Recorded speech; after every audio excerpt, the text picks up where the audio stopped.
ይህ በቪዲዮ ላይ የምትመለከቱት ትላንትና የተገደሉ ኦርቶዶክሳውያን ናቸው። በምስራቅ አርሲ ሽርካ አንድ ቀን እንኳን ቢቀረው ይላል። አንድ ቀን ቢቀረው አይሁዶችን ሙስሊሞች አሳደው ይገሏቸዋል።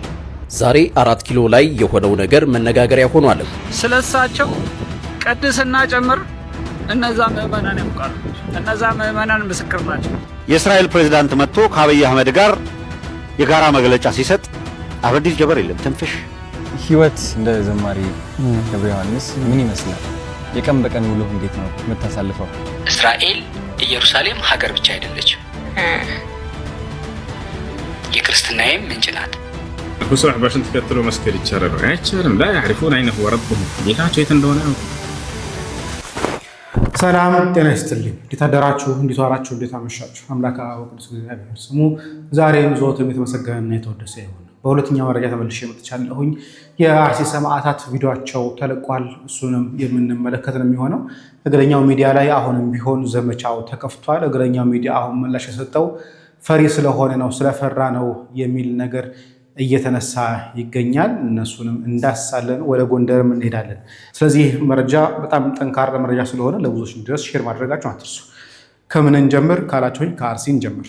ይህ በቪዲዮ ላይ የምትመለከቱት ትላንትና የተገደሉ ኦርቶዶክሳውያን ናቸው። በምስራቅ አርሲ ሽርካ ጃዊ ዋጪ ቀበሌ ላይ በትላንትናው ዕለት 21 ኦርቶዶክሳውያን ተገድለዋል። 7 ኦርቶዶክሳውያን ከፍተኛ ጉዳት ደርሶባቸዋል። ቁጥራቸው ከፍ ያለ ኦርቶዶክሳውያን ምን ውስጥ እንደገቡ ወዴት እንደወሰዷቸው አይታወቅም። አሁንም ድረስ ኦርቶዶክሳውያን በታጠቁ ኃይሎች በአክራሪና በጽንፈኞች ማንኛውም ኦሮምኛም አማርኛም ተናጋሪ ይሁን ማህተብ ያሰረ ሰው ስለ ሃይማኖቱ ኦርቶዶክሳውያንን ከአርሲ እናጠፋለን በሚል መርህ ኦርቶዶክሳውያን እየተገደሉ እየተጨፈጨፉ እየሞቱ ነው ያሉት። የሚሰማ አካል ካለ አባቶች እባካችሁ ስለሚሞቱት ኦርቶዶክሳውያን ዝም አትበሉ። ምዕመናን ድምጽኑ ናቸው። የካቲት 19 ማለት ነው። ከትናንትና ወዲያም የነበረውን ነገር ዘግቤላችኋለሁ።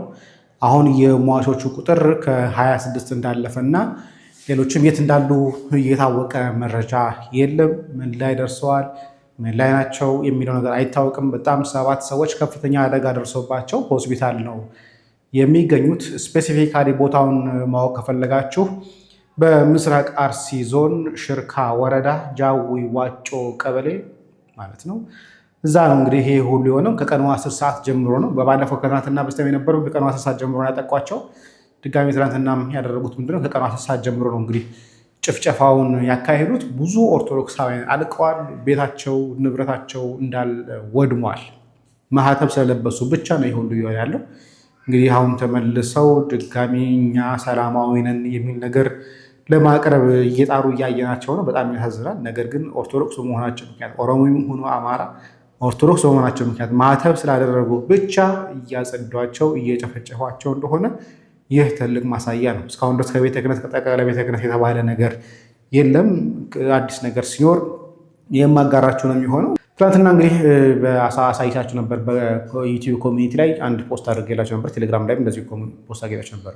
ጉርሻ ያጋራው አንድ መረጃ ነው። ዛሬ 4 ኪሎ ላይ የሆነው ነገር መነጋገሪያ ሆኗል። ጉርሻ ፔጅ እንደዘገበው በኮሪደር ልማቱ የመብራት ላይ ስክሪኖች ላይ የታየው ምስል የብዙዎችን ቀልብ ገዝቶ ውሏል። በ4 ኪሎ በቀድሞ ማለዳ ካፌ አቅራቢያ በተተከሉት ስክሪኖች ላይ መደበኛ መልእክቶች ሲተላለፉ ቢቆዩም በአንዱ ስክሪን ላይ ግን የኪዳነ ምህረት ምስል እንደምታዩት ቀኑን ሙሉ ታይቶ እንደነበር የአይን እማኞች ገልጸዋል። ይሄም በአካባቢው በነበሩ እግረኞችና አሽከርካሪዎች ዘንድ ትልቅ መነጋገሪያ ሆኗል። ጉርሻ ፔጅ በአካል ለማረጋገጥ ወደ ስፍራው ሲያመራ ግን ምስሉ ይታይበት የነበረው ስክሪን ብቻውን ጠፍቶ ተገኝቷል። እናንተስ ዛሬ ይሄን ትዕይንት በአካል የተመለከታችሁ አላችሁ? ምንስ ተሰማችሁ? ኮሜንት ላይ አጋሩኝ። መልካም ጊዜ። እስቲ የነበራችሁ ያያችሁ ሰዎች ኮሜንት ላይ ብታጋሩን ደስ ይለኛል። ምክንያቱም እኔም እንደዛ ሲባል ነበረ። ምናልባት ምን ታስቦ ነው የሚል ሀሳብ ነበረኝ። ለማንኛውም ግን ሀሳባችሁ በተለያያችሁ ሰዎች ካላችሁ ምችል ከሆነ ፎቶን ጭምር ብትልኩልን ደስ ይለናል። እንግዲህ አባታችን አቡነ ሕርያቆስ አደረጉት የተባለው ተአምር አንድ እንደምን ያገሪያ ነገር ሆኗል። ምንድነው የሚለው ነገር ሕርያቆስ ማን ናቸው? በአንድ ወቅት አስታውሳለሁ የእመቤታችን በዓል ዕለት ጥር 21 አስተርእዮ ዕለት ነው። በአንዱ ከተማ እሳቸው በነበሩበት ሀገረ ስብከት እና ከተማዋ ደግሞ የነገሌ ግዛት ነበረች። የእመቤታችን በዓል ተከብሮ ውሎ አመሻሽ ላይ የሰርክ ጉባኤ ይጀምራል። እሳቸውም ተገኝተዋል። ጉባኤው በጸሎት ተከፍቶ በዝማሬ ሊያገለግል ዘማሪው ማይክ ይዞ ወደ አውደ ምሕረት ይወጣል። በዛን ሰዓት ላይ ከቤተ ክርስቲያኑ ጎን የከተማዋ ስቴዲየም አለ እና ከተማዋ የነገሌ ግዛት ናት ብያቸዋል። ልክ ዝማሬውን ሲጀምር በጣም የሚረብሽ ድምጽ መጣና ጉባኤያችንን ረበሸው። ከስቴዲየሙ የተለቀቀ ድምጽ ነው። ሆን ብለው ተዘጋጅተው ጉባኤውን ለመረበሽ የተዘጋጁበት ሰዎች ነበሩ ይሄንን ያደረጉት እና ብፁዕ አባታችን በዚህ ሰዓት ላይ ህዝቡ ሲደናገጥ ተነስተው ማይኩን ተቀብለው አይዟችሁ ልጆቼ ዛሬ የእናታችሁን የድንግል ማርያምን ተአምር በአይናችሁ ታያላችሁ ብለው ማይኩን መልሰው ቁጭ አሉ። ትንሽ ቆይተው ወዲያው ያኛው የሚረብሽ ድምጽ ጠፋ እና የኛም ጉባኤ በሰላም ተጠናቀቀ። ከዛ ከወጣን በኋላ የሆነውን ነገር ለማረጋጋት ስንጠይቅ ሲረብሹ ሲጨው የነበረው ፓስተር አንደበቱ ድዳ ሆኖ ተደናግጠው አፋፍሰው ወደ ሆስፒታል ሄደው ይዘውት ሄዱ። ኮንሰርታቸውንም ሰረዙት እና ያያችሁ እመቤታችን ጉባኤው እንዳይረበሽ ያንን ፓስተር አንደበቱን ዘጋችሁ። በማን ጸሎት? በእኚህ ሊቀ ጳጳስ በብፁዕ አቡነ ሕርያቆስ እና ስለኚህ ሊቀ ጳጳስ ስታወራ አንደበትን ጠብቅ፣ በጻድቃን ላይ ክፉ የሚናገሩ አንደበቶች ድዳ ይሁኑ ይላል መጽሐፍ። እና የሃይማኖት ከሌለባቸው በስተቀር ብፁዓን አባቶችን ስትናገር ስርዓት ያዝ እና ስለ ብፁዕ አባታችን በቅርበት የሚያውቁ የሀዲያ የስልጤ እንዲሁም የከምባታ አህጉረ ስብከት ምዕመናን እንዲሁም ካህናት ስለሳቸው ጀግንነት ስለሳቸው የልማት አርበኝነት ስለሳቸው ቅድስና ጭምር እነዛ ምዕመናን ያውቃሉ። እነዛ ምዕመናን ምስክር ናቸው። ከደሞዛቸው ላይ አውጥተው ቤተክርስቲያንን የሚያሰሩ የአብነት ተማሪዎችን የሚደግፉ ጀግና የልማት አርበኛ አባት ናቸው እና ስለሳቸው ስታወራ ተጠንቀቅ። ሰላም እግዚአብሔር ከሁላችሁ ጋር ይሁን። መልካም ቀን። የአባታችን የብፁዕ አቡነ ሕርያቆስ በረከት ይደርበት። እንግዲህ ወንድማችን እንዳለው አቡነ ሕርያቆስ ያደረጉትን ነገር ነው። በተለይ ደግሞ መናፍቃን ሊረብሹ ባሉበት ሰዓት ላይ እመቤታችን ተአምሯን ታሳያለች ብለው ተአምሯን አሳየ ነው። በጣም ደስ የሚል ነገር ነው እውነት ለመናገር። እውነትም ደግሞ እንደዛ ሆኖ ከሆነ ነገር ግን አንዳንድ ሚዲያ ላይ የሚሰራጩ የእሳቸውን ጉድለት የእሳቸውን የስራ ድክመት እንዲሁም ደግሞ ያሉ ቤተ ክህነት ላይ ያሉትን ነገሮች ለመሸፋፈን ተብሎ እሳቸው እንዲህ ተአምር የሚያደርጉ ናቸውና አትናገሯቸው፣ እሳቸው እንዲህ የሚያደርጉ ናቸውና ተጠንቀቁ የሚል አንድምታ ካለው ደግሞ በጣም ደስ የሚያሰኝ አይደለም። እውነት ለመነጋገር ግልጽ መነጋገር ስላለብን ነው። እንደ አባትነታቸው እናከብራለን። ነገር ግን ደግሞ ክፍተት አባታችን ይሄን ነገር ተመለከቱ ደግሞ እንላለን። ስለዚህ እንጠቁማለን። ስህተት ያየነው ነገር ደግሞ ስህተት እንላለን። አድርገውት ከሆነ እግዚአብሔር ይመስገን። እንዲሁ ደግሞ ለፕሮፓጋንዳ የሚጠቀሙት ከሆነ ደግሞ እንግዲህ የሚፈራ ሰው ያለ አይመስለኝም። በተለይ ሚዲያ ላይ ያለ ሰው ጠቅላይ ቤተ ክህነት የሚያውቅ ሰው አስቸጋሪ ነው። አድርገውት ከሆነ ግን በእውነት ደስ የሚያሰኝ ነው። እግዚአብሔር ተአምራቱን በአሁኑ ዘመንም እንደሚያደርግ ትልቅ ማሳያ ስለሆነ እናመሰግናለን አባታችንን። እግዚአብሔር አምላካችን ረጅም ከጤና ጋር ይስጥልን፣ በሃይማኖት ያቆይልን። ወደ ጎንደር አንድ ጉዳይ እንሂድ። ከዚህም በፊት ሰሜኑን ለኢየሱስ ብለው በእርዳታ አማካኝነት ጎንደር ላይ ገብቶ እንደዚህ አይነት ጸያፍ ስራን ሲሰሩ ተመልክተናል። እነዚህ መናፍቃን ማለት ነው። ስለዚህ እነዚህ መናፍቃን እነዚህን ክርስቲያኖች እንዴት ሊወስዱ ቻሉ ብለን ስንጠይቅ ደግሞ በእርዳታ አማካኝነት እንረዳቸዋለን ብለው ጠርቷቸው እንዲህ እንዳደረጉባቸው በብዙ ማስረጃዎች ለማስቀመጥ ሞክረናል። ስለዚህ ይሄንን ነገር ለመቅረፍ ደግሞ ቤተክርስቲያን አንድ እቅድ አቅዳ መጣለች። ለነዚህ ለተቸገሩ ሰዎች የሚሆንም ድርጅትን አቋቁማለች። ይሄ ድርጅት ይሄ ማይበርም ደግሞ ፍኖተ ሳምራውያን ይባላል። በችግራቸው ምክንያት ተረጂ ሆነው ወደ ሌላ ሃይማኖት የሚሄዱ ህዝበ ክርስቲያኖችን ለመርዳት የተቋቋመ ድርጅት ነው። ስለዚህ አሁን ጎንደር ውስጥ የምትገኙ እንዲሁም በሌላ አካባቢ የምትገኙ ክርስቲያኖች ይሄንን ድርጅት ይሄንን ማይበር የመርዳት ግዴታ ነው ያለባችሁ። ምክንያቱም ባለፈው በተፈጠረው ምክንያት እንደዛ ከተናደዳችሁ መናፍቃን እንዴት እንዲህ ሊሰሩ ቻሉ ብላችሁ ከጠየቃችሁ ምዕመናን ስለተቸገሩና የረዳቸው ሰው ስላጡ ነው። ወገኖች ተረዱኝ። እኔ በድንጋጤ ልጅ ደካማ ስለያዝኩ ነው። የወለደም ያውቀዋል፣ ልጅ ያለውም ያውቀዋል። እኔ በዚህ ጉዳይ እንጂ ጤንጤ አይደለሁም። ሃይማኖቴ በጣም የጠነከረ ነው። ስለዚህ አሁን ደግሞ እነዚህን ምዕመናን ለመርዳትና የተቸገሩ ሰዎች በችግራቸው ምክንያት ከሃይማኖታቸው ወጥተው እንዳይሄዱ ይሄ ማይበር ለነዚህ ሰዎች ሰብስቦ ድጋፍ እየሰጣቸው ይገኛል። ባለፈው ወደ 200 የሚሆኑ ምዕመናን በእርዳታ ምክንያት ወደ እነዚህ መናፍቃን አዳራሽ ሄደው እንደነበረ እናውቃለን። እዛ ሄደው የነበሩ ምዕመናንንም ሰብስበው በብዙ አይነት መንገድ እየረዷቸው ይገኛሉ። ከማዕከላዊ ጎንደር ሀገረ ስብከትም ደግሞ የፍቃድ ወረቀትን አግኝተዋል። ስለዚህ እነዚህን ማይበራት የመርዳት ግዴታ ነው ያለብን እንደ ክርስቲያን። ባለፈው ከጸጸተን ባለፈው ከቆጨን አሁን ደግሞ መፍትሄው መጥቷል። እነዚህን የተቸገሩ ክርስቲያኖችን በችግራቸው ምክንያት ከሃይማኖታቸው የሚወጡ ግለሰቦችን እኛ እንረዳቸዋለን፣ በችግራቸው እኛ እንደርስላቸዋለን፣ ከሃይማኖታቸው እንዳይናወጹ እኛ የሚያስፈልጋቸውን ነገር እንረዳቸዋለን ብለው ተነስተው ከሀገረ ስብከትም ደግሞ የፍቃድ ወረቀትን አግኝተዋልና እነዚህን ማይበራት ታች በማስቀምጥላችሁ አካውንት የቻላችሁትን ያህል በመርዳት እንድታግዟቸው ቤተክርስቲያን ጥሪዋን ታስተላልፋለች። ስለዚህ አቅማችሁ በፈቀደ መልኩ ይሄን ማይበር እንድትረዱ በልዑል እግዚአብሔር ስም እጠይቃችኋለሁ። እግዚአብሔር ማይበራችንንና ስራችንን ይባርክልን። ኮፒ ሊንክ፣ ሼር፣ ፖስት እያደረጋችሁ ሌሎች እንዲዳረስ አድርጉት። ይቆያል። እናመሰግናለን። በነገራችን ላይ ችግር ሲፈጠር ለችግሩ መፍትሄ መጣር በጣም ትልቅ ነገር ነው። ብዙ ጊዜ ሚዲያዎቻችን እንደኔ አይነቱ አሁን ችግሮችን ማሳየት እንጂ መፍትሄው ላይ አይደለም ብዙ ጊዜ የሚሰራው። ችግሮችን ስናሳይ ደግሞ በተለይ ደግሞ ጭንቅላት ያላቸው ማንበብ የቻሉ በጎ ነገር በእውቀት የሚያበለጽጉ ሰዎች ደግሞ የመፍትሄው አካል ሲሆኑ ደግሞ ስታዩ ደግሞ ደስ የሚል ነገር ነው። ስለዚህ እነኚህን ሰዎች ለመርዳት ማህበር ተቋቁሟል። ማህበሩን ደግሞ ለመርዳት ደግሞ አካውንቱ እዛ ቪዲዮ ላይ ስለነበረ ያቅማችሁን እርዱ። ችግር ጊዜ ብቻ መጮህ ሳይሆን የመፍትሄውም አካል ጭምር መሆን እንዳለብኝ ስላሰብኩኝ ነው ይሄን ያቀረብኩላችሁ። ወደ አዶናይ ጉዳይ አንድ ቪዲዮ እንመልከትና ወደ አህዛቡ ጩኸት እንሄዳለን። ህይወት እንደ ዘማሪ ገብረ ዮሐንስ ምን ይመስላል? የቀን በቀን ውሎ እንዴት ነው የምታሳልፈው? ህይወት በጣም መልካም ነው። ግረ መንገድ አሁን ነገ ተጓዥ ነው። ለምሳሌ ጎባ ብያለሁ አይደል? የኛ ኑሮ በየክፍለ ሀገሩ እየተንቀሳቀስን ቃለ እግዚአብሔርን በዜማ ማመስገን ነው። ቤተክርስቲያናችን በምትልከን መንገድ ዛሬ ጎባ ነገ ጎባ ሳምንት ደግሞ ግረ መንገዴን ሳምንት 15 ቀን መቀሌ ነበርኩ አይደል? ትዝካለ? እዛም የነበርነው መንፈሳዊ ተግባራት ነው። የወንድማችን ዲያቆን አስመላሽ ይተባረክ የትግርኛ መዝሙር ነበረ፣ እሱን ማስመረቅን ያው በዛውም በዚህም መንፈሳዊ ተግባራት ስለሆነ አንዴ መቀሌ አንዴ ባሌ አንዴ አዲስ አበባ እየሄድን ነው የምኖረውና ኑሮ በጣም በደስታ በተድላ በመስጋና ነው የምኖረው። ጥቂት ደግሞ እንደ ስጋ እረፍት ስለሚያስፈልገኝ 2-3 ቀን እረፍት አደርጋለሁ። ኦኬ በጣም በጣም ደስ ይላል።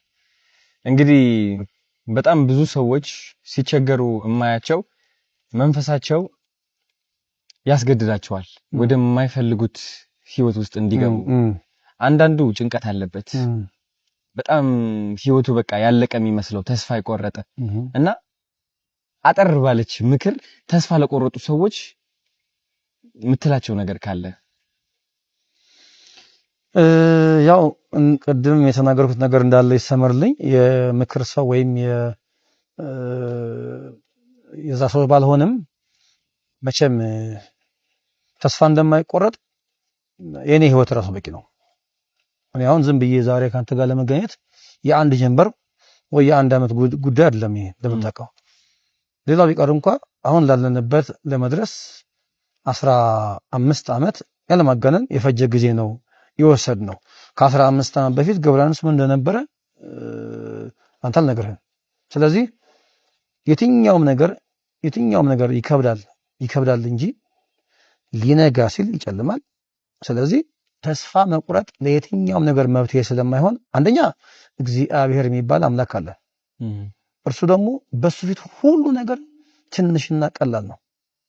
ዛሬ እኔ ራሴን ለማጥፋት ዛሬ ከንቱ ነኝ እያልኩ የማስበው ገብረ ዮሐንስ ለእግዚአብሔር ግን ትንሽ እንደሆነ ማሰብ አለብን። በተረፈ ግን የትኛውም ነገር ከእግዚአብሔር በላይ አይደለም እና ሁሉም ሰው የሚመካ ቢኖር በእግዚአብሔር ይመካ ነው እንደተባለው።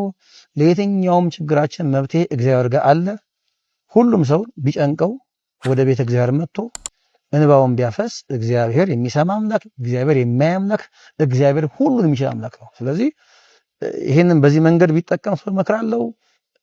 ምደግማት ግን እቺ እንደሌሎቹ መምህራንና ሊቃውንት ነገሮችን አሳክቶ የመናገር ጥበብ እኔ ጋር ስለሌለ የሚሰማው ሰው እንግዲህ አጣርቶ መስማት፣ ከዛ ከተናገርኩት ነገር ላይ ትንሽም ቢሆን ቆርጦ መስማት የሰሚው ፋንታ ነው። ይሄ ነው ልምችለው ወደ ነው። ብዙ ሰዎች መካሪ ነህ ይሉኛል።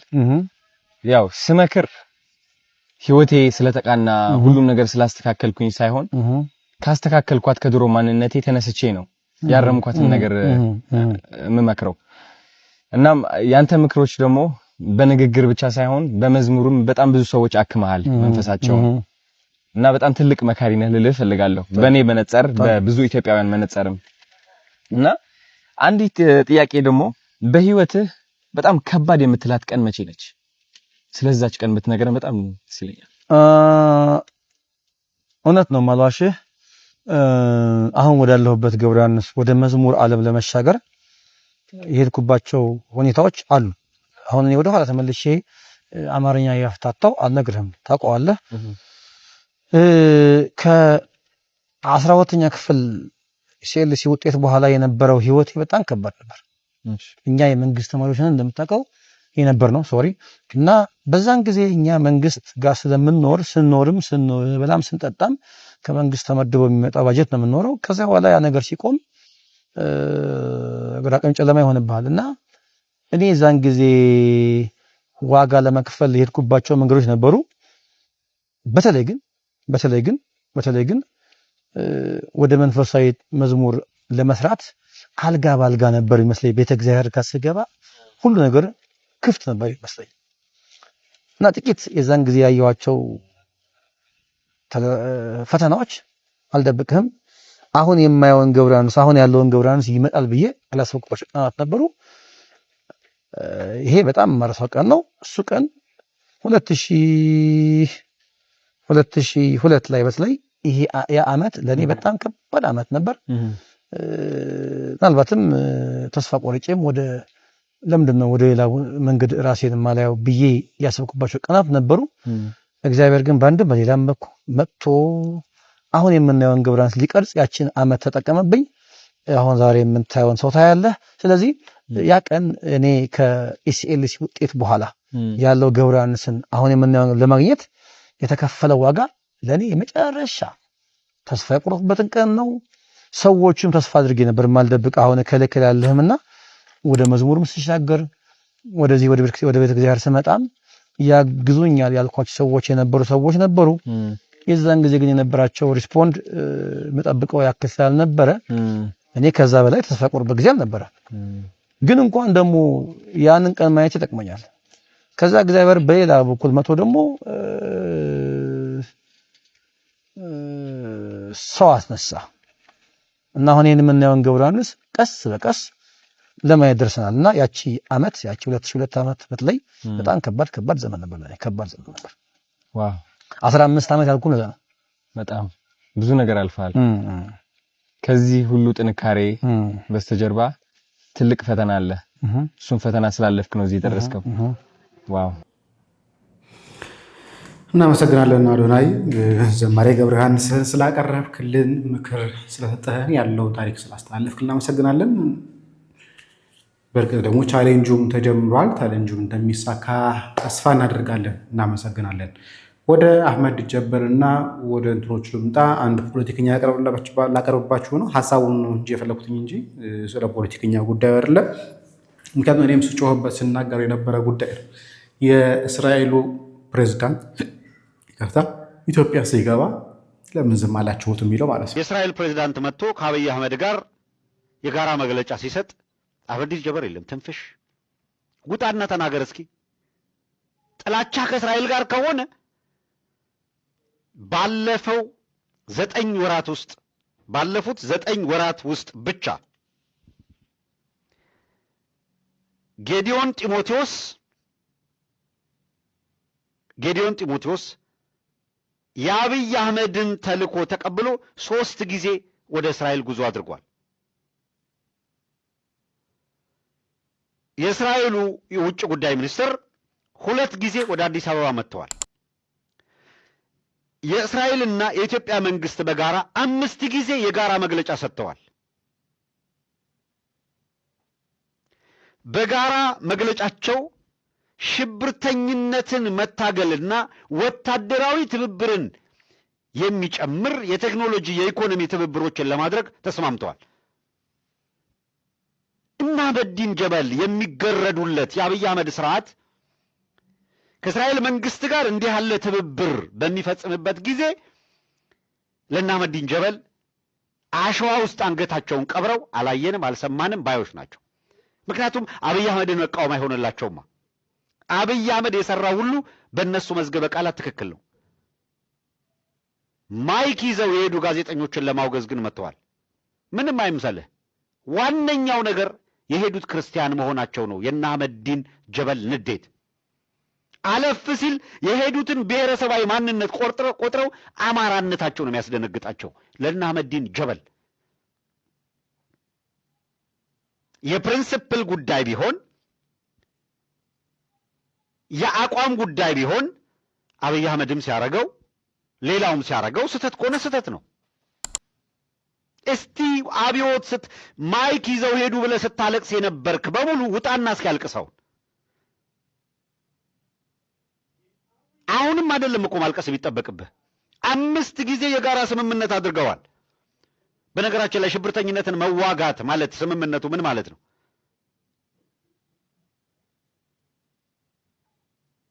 እስራኤል የምትዋጋቸው ሽብርተኞች እንደ ሐማስ እንደ ሄዝቦላ ያሉት ናቸው። ለኢትዮጵያ ሽብርተኞች ደግሞ እንደ አልሸባብ ያሉት ናቸው። እስራኤል ከነ ሐማስ ጋር የምታደርገውን ትንቅንቅና ውጊያ እና አብይ አህመድ ደግፈው መቆማቸው ስተት ነው ካልክ ውጣና ተቃወም ነው። እኔ ስተት ነው ያልኩ አይደለም። ስተት ነው። ለምን ጋዜጠኞች እስራኤል ሄዱ ብለህ ስታለቅስ የነበርክ ውጣና አልቅሳ። ወለጋ ላይ አማራ ሲሞት አላየንም አልሰማንም። ሙስሊም የአንድ ቤተሰብ ሲያልቅ በእንደ ሽመልስ አብዲሳ ትእዛዝ መስጊዶች ሲፈርሱ አላየንም አልሰማንም። አንገታቸውን ይቀብራሉ። ለእስልምና ሳይሆን የምትሰሩት ለኦህዴድ ነው። እስከ ፍጻሜው ድረስ እናንተን መታገል ጽድቅ ነው፣ ለሙስሊሙም ለክርስቲያኑም። እንዲህ ያለ የሃይማኖት ተቋምን ለውንብድና የምትጠቀሙ ለፖለቲካ ዓላማችሁ የምትጠቀሙ አካላት የምትዘምቱት ኦርቶዶክሳዊነት ላይ ነው፣ የምትዘምቱት አማራነት ላይ ነው። ይሄ ግልጽ ነው።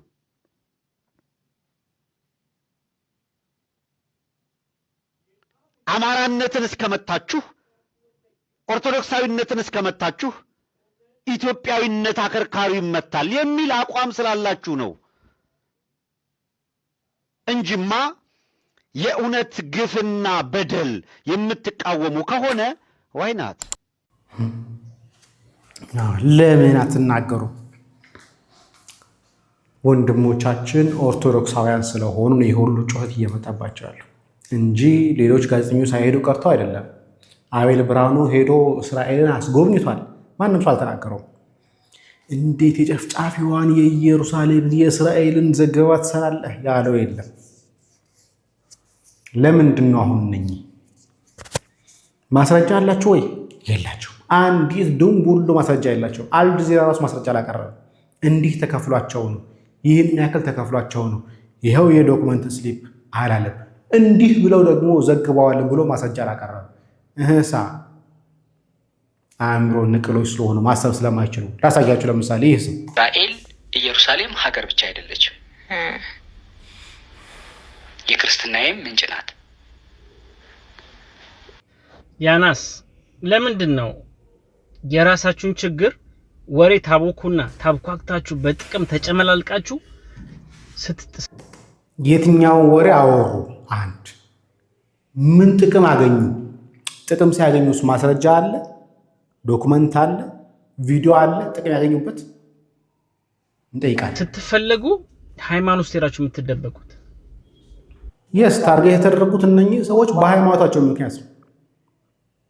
እግረኛው ሚዲያ እንደተናገረው ተክለ ሃይማኖት አዳነ የሄድኩትኝ በሲምባ አስጎብኝ ድርጅት ነው። በሲምባ ወክዬ ነው ለመናገር የሄድኩትኝ አለ። ስለዚህ በሃይማኖት ነው ጉዞ ያደረገው፣ በሃይማኖት ነው። ለመሳለም የሄደውም ኦርቶዶክሳውያን ወደ ጉዞ መንፈሳዊ ጉዞ ለመወሰድም አልጋ ለማየትም ሆቴሎችን ለማየትም ቦታዎችን ለማየትም ቀድሞ ሄደው በሲምባ አስጎብኝ ጉዳይ ነው። ስለዚህ ጉዳዩ የሃይማኖት ጉዳይ ነበር። የሄደበትም ጉዳይ ሃይማኖት ነው። ወሃቢያ የተነሳባቸውም ኦርቶዶክሳውያን ስለሆኑ ባጭሩ ዮናስም ኢቢኤስ ላይ ያስተላለፋቸው ነገሮች ኦርቶዶክሳውያን ቦታ ያስጎበኛቸው ጀመረ። ይሄ ነገር አንገብግቧቸዋል፣ አናዷቸዋል። ስለዚህ የሃይማኖታዊ ጉዳይ ነው። አሁን ይሄ ሰው እየተናገረ ያለው ክርስቲያን ስለሆነ አይደለም፣ ኦርቶዶክስ ወይ የሆነ ነገር ስለሆነ አይደለም። ሰብአዊነት እንዴት አይሰማህም? ሙስሊሞች ሰብአዊነት ቢሰማችሁ ኖሮ ወለጋ ላይ በተሰማችሁ። ሙስሊሞች ሰብአዊነት ቢሰማችሁ ኖሮ ይኸው አርሲ ላይ ሰዎች እየተገደሉ ነው። ለምን አትጮሁ? ሰብአዊነት ቢሰማችሁ ይኸው ትናንትና ከ26 በላይ ኦርቶዶክሳውያን ተገድለዋል። ለምን አትጮሁ? ሰብአዊነት ከሆነ ግን የእናንተ ሰብአዊነት ግን እናውቀዋለን። ምን አይነት ሰብአዊነትና ስብዕና እንዳላቸው እናውቀዋለን። እዚህ ጅል ፈልጉ ለማጃጃል። በነገራችን ላይ እንዴት ዓለም በዚህ ሁኔታ ውስጥ የሆነ መንግስትን ሄደህ እንዴት ፕሮሞት ታደርጋለህ ነው? ምን አይነት ፕሮሞሽን ሰሩ ነው ጥያቄው። ነው ፕሮሞት ታደርጋለህ ሳይሆን ምን አይነት ፕሮሞሽን ሰሩ፣ ምን ብለው ሰሩ? ኦርቶዶክሳውያን በየዓመቱ እንጓዛለን። በነገራችን እኔ አቅሙ ቢኖር ይሄዳለሁ እስራኤል፣ ይሄዳለሁ ኢየሩሳሌም እንሳለ ማለት አቅሙ ቢኖር። ስለዚህ በሄድኩበት ሰዓት ላይ ያየኋቸውን ቦታዎች ፕሮሞት አድርጋለሁ፣ አስተዋውቃለሁ። ይሄ ጌታ የተሰቀለበት ነው፣ ይሄ ጌታ የተደበደበበት ነው፣ ይሄ ጌታ የተቀበረበት ነው ብዬ አስተዋውቃለሁ በደንብ አድርጌ። ሃይማኖቴ ነው፣ ቅድስት ስፍራዬ ነው አለ ኦርቶዶክሳዊት። በደንብ ነው ማስተዋወቀው። ግን እዛ ሲሄድ ግን የእስራኤል ጨፍጫፊ ነኝና ከጨፍጫፊዎች ጎን እቆማለሁ ልለው፣ ሐማስ ጨፍጫፊ ነውና ከሐማስ ጎን እቆማለሁ ልለው። እናንተ ግን ታላላችሁ ከሐማስ ጎን ናችሁ፣ እናንተ ከሚጨፈጭፈው ጎን፣ ከሚያፍነው ጎን፣ አስሮ ከሚያስርበው ጎን፣ ከሚያፍነው ጎን ናችሁ እናንተ በግልጽ። እኛ ግን እንደዛ አይደለም። ምንም ከሃይማኖት ጋር አይገናኝም። ግን እሱ ከሃይማኖት ጋር ካልተገናኘ ለምን ስለ ሱዳን አጮክ? የሱዳን ደቡብ ሱዳን ህዝብ 10% በአንድ ሳምንት ውስጥ አልቋል። 10% ህዝቡ በአንድ ሳምንት አልቋል። ለምን አልጮኻችሁም? የዛን ጊዜ ለምን አሁን ሲባል የሃይማኖት ጉዳይ ነው። እንመለከታለን ከዚህ ቪዲዮ ሲቀጥል። ሰፖርት ይፈልጋል፣ የሆነ ሃይማኖት ሰፖርት እንዳያደርጉት ይፈልጋሉ። ገብቷቸዋል? ለምን ፓለስታይን የሚደግፉት ሙስሊም ናቸው፣ እስራኤል የሚደግፉት ክርስቲያን ናቸው የሚል የሆነ የተዛባ ነገር አለ። ኖ የለም፣ እንደዛም የለም። ፓለስታይን የሚደግፉት ሙስሊምና ማሰብ የተሳናቸው ናቸው። ማሰብ የተሳናቸው ናቸው። ሊበራለን በሚሉ ምንን ብለው እንደሚዘፍኑ እንኳን ማያውቁት፣ ማንን እየደገፉ እንደሆነ እንኳን ማያውቁ የሚደግፉት እንደዛ ናቸው። እስራኤል ግን ክርስቲያን ስለሆነ አይደለም የምንደግፈው፣ በነገራችን ላይ ሰው ስለሆነ ነው የምንደግፈው። እሱስ መደበቅ ስለፈለገ አያችሁት። አሁን የክርስቲያን ምንጭ ናት ምናምን አለ። ይሄን የሚያፈርስ ቪዲዮ ባመጣልህ ያው ሃይማኖቱን መናቅ ነው የሚመስለው እንጂ ለዚህ 50 ከነ ምናምን አመጣልሃለሁ። አሁንም እኔም አመጣልሃለሁ የፈለከውን ያህል ቪዲዮ ትሽለጥ። አሁንም ቀጥለጥ ብለህ ጥፋትን እመን። ምን አጠፋ? ምንድነው ጥፋቱ? እስቲ ጥፋቱን በዶክመንት አስይዛችሁ አቀርቡልን፣ አያይዛችሁ አምጡት ከቻላችሁ። ቶኝ አሳስተውኝ በል፣ ወይ ደግሞ የጎደለኝ ነገር ስላለ ሊጨምሩልኝ ነው በል። የጎደለበት ነገር የለም፣ እግዚአብሔር ይመስገን። ድርጅት ከፍሎት ነው የሄደው። ሲምባ አስጎብኚ ድርጅት አልጎደለበትም። ጎሎብኛልም አላለም። ዛሬም ነገም ተመልሼ እሄዳለሁ ይላል። መብቱ ማንም ሳይከለክለው። ግን ሁሉን ነገር ከብር ጋር የሚያያዝባቸው ሰዎች ስለሆኑ ያሳዝናል። የጋዛን ተመልከቱ። እስራኤል በጋዛ ላይ የወሰደችው ጥቃት አለ። በዛ ጊዜ ደግሞ ህፃናት እንዲተገለዋል፣ ጭፍጨፋ አለ። እንደዚህ ያናስ አሁን ደግሞ በአዲስ ድራማ ከች ብሏል። ምን አስደነገጠ? ለምን ሁለቱም የሰራባቸው ቪዲዮዎች በአንድ ትናንትና የመለሰው ምላሽ ላይ ነው። ስለዚህ ቅድም ወቀሰን፣ አሁን ደግሞ በሌላ ቪዲዮ መጣ ይላል። ተመሳሳይ ቪዲዮ ላይ በአንድ ኢንተርቪው ላይ ቆራርጦ ሁለት አይነት ሀሳብ እንዳቀረበ አድርጎ ለማቅረብ ይፈልጋል። እርድና በቃ ልጣም እንትን ያለ እርድና አንተ አምነህበት አይደል የሄድከው? አምነህበት አይደል ያሽቃበትከው? ለምን ትፈራለህ? ኤጀንሲ ትራቭል ተጠርቼ ትላለህ፣ የሆነ ነገር ትላለህ። ምንም አይደለም። የሄደው በኤጀንሲ ነው። ኤጀንሲ ልኮኝ ነው የሄድኩት ያለው። በቃ ምንም ሌላ የቀባጠረው ነገር የለም። ደግሞ መብቱ ነው። እስራኤል ስፖንሰር አድርጋኝ ብትወስደኝ ራሱ በደስታ ነው የሚሄደው ነው መብቱ ነው። ምንድን ነው የሚከለክለው? ናቲንግ ሀላስ ተልከህ ነው የሄድከው አይደል? በቃ ለምን ትፈራለህ? እኔ ማን ላከው? ከኤጀንሲ ውጭ የላከው ማን ነው? ማስረጃዋን አምጧት። እኔ የጀበሉ ሰዎች በጣም የሚያስቁኝ ነገር በቃ ጃስ ይባላሉ፣ ይሮጣሉ። ምን ይዛቸው ሲባሉ ምንም የላቸው። አምጣ ማስረጃ ሲባል ማስረጃ የለውም። ወይ ጀበሉ ይጻፍ፣ ወይ ደግሞ ያኛው ባለ አጭሩ ባለ ሽጉጡ ይጻፍ፣ ወይ ደግሞ ሙክታር እንትና ይጻፍ። ይሮጣሉ። ምንድን ነው ማስረጃችሁ? ምን ዶክመንት አላችሁ? እስቲ አምጡት። አበደን አንድ ነገር አምጡ። ምንኩበት ነገር አልፈራም። ወደ አቅለ ተመለስ። ነገ አምላክ ፊት ትጠየቃለህ። ምድር ላይ ምን ስትሰራ ነበር ተብለህ ካመንክበት ማለት ነው። ከዛ ደግሞ ከሰማችሁት ጋዛ ህፃን ልጆች ምናምን ተገለዋል ብሎ ሊያልፈው ፈለገ። ወደ 47000 ህፃን ልጅ ተገለው how this is how you talk እንደዚህ ነው የምታወራው? 47000 ማለት እንዴት ነው ግን ልባችሁ ድንጋይ ሆኖ ባለ?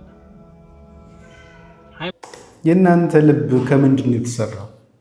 ከዛ ገብረት ደቡብ ሱዳን እኮ 10% ህዝቧን ያለቀው የህዝብ 10% ቀላል አይደለም።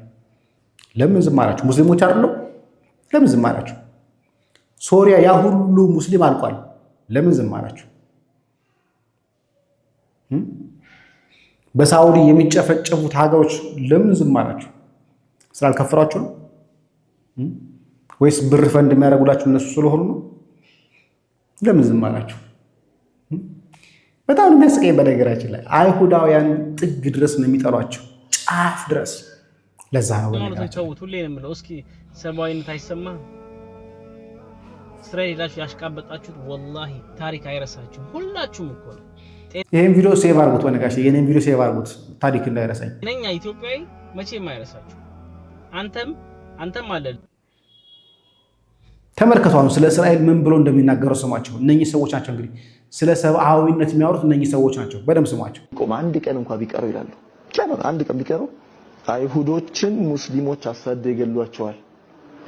ዛፍ ድንጋይ ሳይቀር ያ ሙስሊም ያ አብደላህ ተዓል ወራኢ ይሁዲ ይላል እና ግደለው ይላል። ዛፍ ሳይቀር ማለት ነው። ኢላ ሸጀረቱል ገርቀድ ይላሉ። ገርቀድ የሚባለው ዛፍ ሲቀር፣ ገርቀድ ማለት ሸጀረቱል ይሁድ ነው፣ የአይሁዶች ዛፍ ነው። ዛሬ ላይ ቴልአቪቭ እና አይሁዶች ያሉበት ቦታ በሙሉ በ20 ሚሊዮን ያክል የተከሉት በጣም ሲድቅ አላቸው በነብዩ ሰለላሁ ዐለይሂ ወሰለም። በጣም ነው ሙሐመድ የተናገረው። እስቲል አሁን ይሄን አምነው ነው አይደለ ዛፉን። ወላሂ ከባድ ኢንቨስትመንት ነው እዚህ ዛፍ ላይ ያለው። እና አንድ በል ሁለተኛ እንዋጋቸዋለን ማለት የዓለም ሙስሊሞች ይጠራሩባቸዋል። ሶስተኛ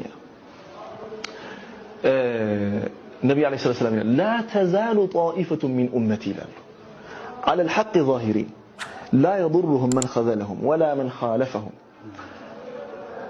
የኔ ከኔ ህዝብ ውስጥ የሆነች ቲም አለች፣ ግሩፕ አለች። ያቺ ግሩፕ ሐቅን እንደዚህ አርጋ ይዛ ትቆያለች ይላሉ። በጣም የሚገርመው እዚህ ሐዲስ ላይ لا يضرهم من خذلهم ያዋረዳቸው አይጎዳቸውም አሉ። አንተን የሚያዋርድህ ነው የሚያዋርደኝ የሚያቀን አብሮ ያደገን ሰው ነው። አብሮ ያደገን የሚያቀህ አንተን የሚያቀህ ነው። لا يضرهم من خذلهم አረቦች አዋርደዋቸዋል። ዛሬ ላይ እንደነሱ እኩል ቋንቋ ያወራሉ፣ ሃይማኖታቸው አንድ ነው፣ አረቦች ናቸው። አዋርደዋቸዋል። ጭንቋቸው ማለት ነው። አዋርደዋቸዋል፣ አዋርዶ ሰጥቷቸዋል። ወላ من خالفهم مخالفه መጣረስ መዋጋት እንደዚህ እሱም አይጎዳቸውም ማለት የማይጎዳቸው አሁን አይሁድ የሚዋጋቸው አይሁድ ነው። ከዛ ተገረሙና ሱሐቦች አይነሁም ያ ረሱላህ ጠይቋቸው፣ የት ነው ያሉት ያ ረሱላህ ጠይቋቸው። ሁም ፊ በይቲል መቅዲስ አው አክናፈ በይቲል መቅዲስ አሉ። እነሱ ያሉት በይቱል መቅዲስ ነው ወይም እዛ አካባቢ ያሉት አሉ። ገብተዋል። እነኚህ ናቸው እንግዲህ ለእስራኤል ጥላቻ አናታቸው ላይ የወጣባቸው ሰዎች። የእስራኤል ጥላቻ አናታቸው ላይ የወጣባቸው ሰዎች ሰብአዊነት ይላሉ። ሰብአዊነት ነው እንግዲህ እስራኤላውያን ለመጨፍጨፍ እስላሞች ሁሉ ይነሱባቸዋል የሚሉት ለሰብአዊነት ነው። ሰብአዊነት አይደለም። እናቃችኋለን ስላችሁ በምክንያት በነገራችን ላይ አንዱ ማሽቃበጫቸው ከበር ማድረጊያቸው ሰብአዊነት በሚለው ነው። በነገራችን ላይ እንደዚህ ስላችሁ ሁሉ ማለት አይደለም፣ ሁሉ ማለት አይደለም። አንዳንዶቹ ገና ለዘብተኞች ናቸው፣ ገና መጽሐፋቸውን አንብበው አልጨረሱ ናቸው። እንደዚህ ሁሉ ሙስሊሞች አንድ ይመስላል። ከዚህ ፍት እንዳልሆነ አሳይቻቸዋለሁ። ለምሳሌ ሁሱ አህባሽን ተከትሎ መስገድ ይቻላል ነው? አይቻልም። لا يعرفون اين هو ربهم ጌታቸው የት እንደሆነ አያውቁም። ወይንኪሩና ምን እያለና አህባሽን ተከትሎ መስገድ፣ አህባሽ ከፊት እየመራ መስገድ አይቻልም። ምክንያቱም አምላካቸው የት እንዳለ ጌታቸው የት እንዳለ አያውቁም። አይሪፉን አንተ ደግሞ ማለት ነው አንተን የሚያመልክህን በዱካ ያስፈረምከውን ሴት ማለት ነው አንተን የሚያመልክህን ማስረዳት ትችላለህ እንጂ እንደዚህ አይነት የተጭበረበረ ወሬ በኔ ቲክታክ ማለፍ አይችልም። አንተ አጭበርባሪ፣ በቁርአን እየቀራ የምታጭበረብር አጭበርባሪ የሚባል አካውንት ከፍተህ ማለት ነው የምታጭበረብረው ማጭበረበት ትችላለህ እንጂ እንደዚህ አይነት ነገር በኔ አያልፍም። አንተ አይደል እንዴ ፈጣሪህን አካል አለው ዛት አለው እንደዚህ ነው ይሄን ተከተል ገጣጥመህ ያበጀህ አንተ ጅግራ አምላኪ ስለ ኢትዮጵያ ሙስሊሞች ደግሞ ተናጋሪ አንተ ስለ ኢትዮጵያ መሸይኾች ማን እንደምንከተል አንተ ልነግረን ነው አንተ ሊባ አጭበርባሪ ነህ ወሃቢ ጀህል ነው ምነው ለዚህ ማንኛውም ሐዲሳችሁ ማንኛውም ቁርአናችሁ ማለት ነው የኢትዮጵያን ሙስሊም የጠላ የኢትዮጵያን ሙስሊም የሚናገር ደግሞ ካንተ ወዲያ አጭበርባሪ አንተ አይደል እንዴ ስለዚህ ዓላማቸው የኢትዮጵያ ሙስሊም ጠል የሆኑ አይሁዳውያን ጠል የሆኑ በጥላቻ የሰከሩ ሰዎች ማለት ወሃቢ ናቸው። የነ አህመዲን ጀበል ወዳጆች የነ አህመዲን ጀበል ጓደኞች አሁንና እነሱ ጮሆ ብላችሁ ኦርቶዶክሳዊ ሆናችሁ የምታስተጋቡ ሰዎች ነው በጣም ተገርሞኝ በነገራችን ላይ ወይ ማሰብ የተሳናቸው ናቸው ወይ ያላነበቡ ናቸው ወይ ታሪክ ያላወቁ ናቸው ወይ ደግሞ ለምን እየኖሩ እንደሆነ እንኳን ማያውቁ ሰዎች ናቸው። ያሳዝናሉ እንደዚህ አይነት ሰዎች ሳያቸው ራሱ። ለማንኛውም ዚያ ላቅ አዲስ መረጃ ካለ መመለስ ይሆናል። ሰላም እግዚአብሔር ከእናንተ ጋር ይሁን። ቸር ቆዩ።